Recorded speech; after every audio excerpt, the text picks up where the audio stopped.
Drama serial कलंदर में आज की एपिसोड में शफा की मामा उर्फ़ी के पापा को फ़ोन करती हैं तो साथ ही वो फ़ोन स्पीकर पे लगा देते हैं और कहते हैं कि हाँ भाई क्या हाल है तुम्हारा। तो वो कहती हैं कि मैं ठीक हूँ, लेकिन मुझे लगता है कि आप लोग हमें भूल ही गए हैं। आगे से उर्फ़ी के पापा कहते हैं कि ये कैसे हो सकता है, मैं आपको भूल से जाऊँ, ऐसे आपने कैसे सोच लिया। तो वो कहती हैं कि हाँ तो और क्या, आपकी जूही की बात से भी पहले मेरी शफा की बात हुई है और अभी तक आपने जूही को शादी करके उसे घर भी भेज दिया है और मैं शफा के बारे में कुछ सोचा ही नहीं। मैं दरअसल लड़की की माँ हूँ ना, इसलिए आपके सामने आमने सामने ये बात करने की मेरी हिम्मत नहीं होती। फिर मैं सोचा मैं फ़ोन पे बात कर लेती हूँ। तो आप मुझे बताएं कि फिर हम उनकी शादी कब करनी है। उर्फ़ी के पापा कहते हैं कि आप फ़िक्र ना करें, हम इसकी इंशाल्लाह बहुत जल्द शादी कर देंगे। लेकिन वो कहती है कि जल्द कब करेंगे आप, कोई ना कोई तो तारीख़ या दिन होगा ना जब आप शादी करेंगे, आप मुझे बता दें ताकि मैं तसल्ली हो जाए, दिल को ठंड पड़ जाए। मेरी एक ही बेटी है, मैं उसके बारे में बड़ी फ़िक्रमंद हूँ, मैं कब तक उसे उर्फ़ी के नाम पे घर पे बिठाई रखूँगी।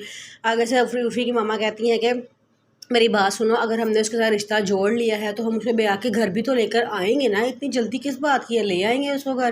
तो आगे वो कहती है कि प्लीज़ मैं कह रही हूँ कि अगर आप थोड़ी सी जल्दी कर लें, क्योंकि मैं उसकी माँ हूँ, मैं चाहती हूँ कि अपनी ज़िंदगी में उसका फ़ैसला कर दूँ। मेरा क्या पता मैं आज हूँ कल नहीं हूँ, मेरी ज़िंदगी में मेरी आंखों के सामने मेरी बेटी रुखसत होकर अपने घर चली जाए, खुश हो आबाद हो, मुझे इससे ज़्यादा क्या चाहिए।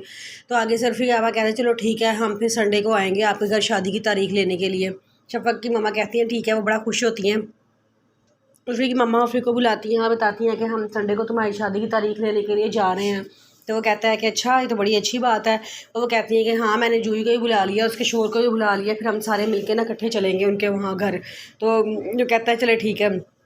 फिर जो उर्फ़ी की मामा शफ़ा को उसके शफ़ा के घर पहुंच जाते हैं। जब वहाँ जाते हैं तो जाके बातें करना शुरू कर देते हैं। उनका दामाद ही बैठा होता है। आगे से जूही कहती है कम से कम 1 साल का तो आप हमें टाइम दें ना शादी के लिए। तो उसकी शफ़ा की मामा कहती है कि 1 साल, ये तो बहुत लंबा अरसा होता है। तो साथ ही उर्फ़ी के पापा भी कहते हैं कि हाँ बेटा, 1 साल का वक्त तो बहुत ज़्यादा है। तो जूही कहती है कि ज़ाहिर बात है, अब वो बेटी को 2 कपड़ों में थोड़ी रुख़सत करेंगे, भर भर के ट्रक तो देने ही पड़ेंगे ना। तो सामान इकट्ठा करने में थोड़ा टाइम तो लगता है ना। शफ़ा की मामा कहती हैं कि मैं कोई, मेरी बेटी कोई भूखे नंगे ख़ानदान से नहीं है, इसके बाप ने इसके लिए काफ़ी जायदाद सब कुछ छोड़ के रखा हुआ है, वो सब कुछ मैं अपनी बेटी को दूंगी और इंशाल्लाह ट्रक भर भर के ही आएंगे। आगे से जूही की मामा कहती है तो ज़ाहिर बात है, बेटियों को तो ट्रक भर भर के देने ही पड़ते हैं, क्योंकि हमने भी तो ट्रक भर भर के ही भिजवाए थे। ये कह के वो कलीम की तरफ इशारा करती है। तो कलीम भी कहता है हाँ जी हाँ जी। तो आगे से कहती है चलो ठीक है। फिर फाइनल हो गया कि हम इसकी शादी जल्द ही कर देंगे। तो आगे से शफ़ा की मामा कहते हैं अगर आप कल भी इसकी शादी कर देंगे ना तो मुझे कोई फ़र्क नहीं पड़ेगा, मैं कल भी ट्रक भर भर के ही भिजवाऊंगी। तो कहते हैं चलो ठीक है, फिर हम डेट फाइनल कर लेते हैं कि कब होगी। तो इतनी देर में जूही कहती है कि आंटी पता है कि आप मामा को तो जो मर्ज़ी दे देना, वो आपकी बहन है, वो तो कोई माइंड नहीं करेंगी, लेकिन आपने एक इकलौती बहन को सोने के मोटे मोटे भारी वाले कंगन देने हैं। मुझे बड़ा शौक़ है कि मेरे मोटे मोटे भारी भारी कंगन मेरी भाभी की तरफ से डलें। ये सारी बातें शफ़क़ दरवाजे पे खड़ी सुन रही होती है। तो आगे से जूही की मम्मा कहती हैं कि हाँ, इसका ना बचपन से शौक़ था कि जब मेरे भाई की शादी होगी ना तो मैं उनसे कहूँगी कि मुझे मोटे मोटे सोने के कंगन डालें। तो आज का शौक़ भी पूरा होने वाला है।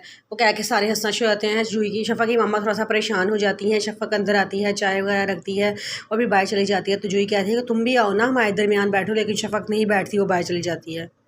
उर्फ़ी बड़ा खुश होता है। अदन कहती है कि तुम बड़ा खुशू लगता है कि अपनी बीवी को बहुत पसंद करते हो। तो वो कहता है कि हाँ मैं बचपन से ही इसको पसंद करता हूँ, क्योंकि मेरी खालाजात है ना, तो खेल खेल के कब कब मोहब्बत हो गई मुझे पता ही नहीं चला।